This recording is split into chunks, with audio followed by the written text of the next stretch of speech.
اللہ اللہ اللہ اللہ۔ بیوی آسیہ جو فرعون کی بیوی تھی ایمان لے آئی۔ فرعون نے اسے کہا کہ دیکھو میں نے پوری قوم میں سے تمہارے حسن و جمال کی وجہ سے تمہیں اپنی بیوی بنایا اور میں تمہیں بہت چاہتا ہوں، تم پیچھے ہٹ جاؤ۔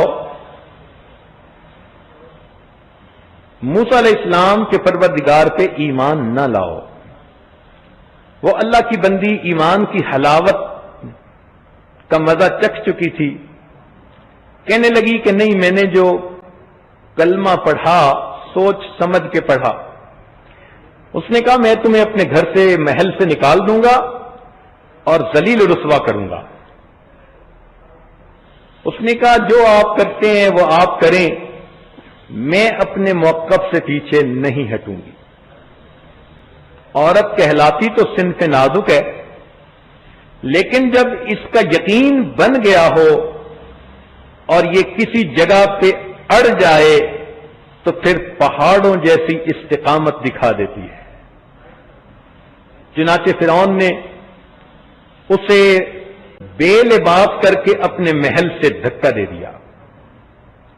عورت کے لیے گھر سے بے گھر ہونا سب سے بڑا صدمہ ہوتا ہے۔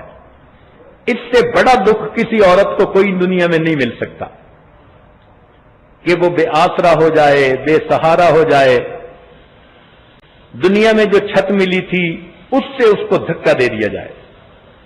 لیکن جب اس کو دھکا دیا گیا تو اس نے اللہ تعالی سے دعا مانگی کہ اے اللہ، اس ظالم نے تو مجھے اپنے گھر سے نکال دیا، میں عورت زاد ہوں، کمزور ہوں، رب ابن لی عندک بیتن فی الجنہ، اس کے بدلے اے اللہ مجھے جنت میں گھر عطا کر دیجیے۔ اب دیکھو اس بی بی کی یہ بات اللہ تعالیٰ کو اتنی پیاری لگی کہ قرآن مجید میں ان کی دعا کو نقل کیا گیا، قرآن کا حصہ بنا دیا گیا۔ اب آگے دیکھیے کہ مانگنے والی نے تو فقط گھر مانگا تھا، دینے والے کی دین مانگنے والے سے زیادہ ہوتی ہے۔ اللہ تعالیٰ نے گھر بھی عطا کیا اور گھر والا بھی عطا کر دیا۔ روح المعانی میں یہ لکھا ہے کہ جب خدیجہ الکبریٰ رضی اللہ عنہا کی وفات ہونے لگی، نبی علیہ السلام نے فرمایا خدیجہ جنت میں جانا تو میری بیویوں کو سلام کہنا۔ حیران ہو کر پوچھا اے اللہ کے محبوب صلی اللہ علیہ وسلم، دنیا میں تو آپ کی پہلی بیوی میں ہوں۔ فرمایا بالکل ٹھیک ہے، مگر اللہ رب العزت نے بی بی آسیہ اور مریم کو جنت میں میری بیویوں میں شامل فرما دیا۔ مانگنے والی نے گھر مانگا تھا، میرے مولا اس کو تو تصور بھی نہیں ہوگا کہ گھر مانگنے کے بدلے میں کیسا گھر والا مل جائے گا۔ سیدنا عمر رضی اللہ عنہ آتے ہیں مکہ مکرمہ سے مدینہ کی طرف، ایک جگہ رات کو آرام کیا، تہجد کے وقت آنکھ کھلی تو دیکھا کہ آسمان پہ چاند چمک رہا تھا، نور کی بارش ہو رہی تھی، ٹھنڈی ہوا چل رہی تھی، قبولیت دعا کا وقت لگ رہا تھا۔ تو آسمان کے چاند کو دیکھ کے عمر رضی اللہ عنہ کو مدینے کے چاند یاد آ گئے، اٹھ بیٹھے اور اس تنہائی میں قبولیت دعا کے وقت میں عمر رضی اللہ عنہ نے اللہ رب العزت کے سامنے اپنے دل کی ایک تمنا پیش کی۔ تمنا کیا تھی؟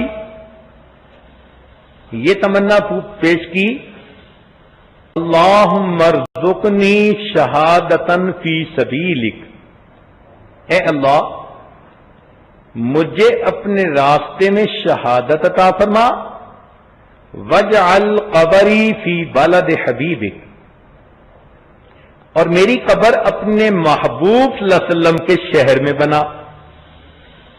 دعا قبول ہو گئی، مگر مانگنے والے نے تو فقط شہادت مانگی تھی اور مدینے کی مٹی مانگی تھی۔ قربان ہو جائیں اس دینے والے کی دین پر۔ شہادت تو کسی گلی کے کونے پہ بھی مل سکتی تھی، پہاڑ کی چٹان پہ مل سکتی تھی، کہیں گھر میں مل سکتی تھی، مگر اللہ رب العزت نے شہادت بھی کہاں دی؟ باوضو ہیں، نماز کی حالت میں ہیں، ریاض الجنہ میں ہیں، نبی علیہ السلام کے مصلی پہ کھڑے ہیں، جہاں ان پر وار کیا گیا اور وہ ان کی شہادت کا سبب بنا۔ انہوں نے تو یہ تو نہیں مانگا تھا اللہ مصلی نبوی پہ شہادت عطا فرمانا، یہ تو میرے مولا کی دین ہے نا۔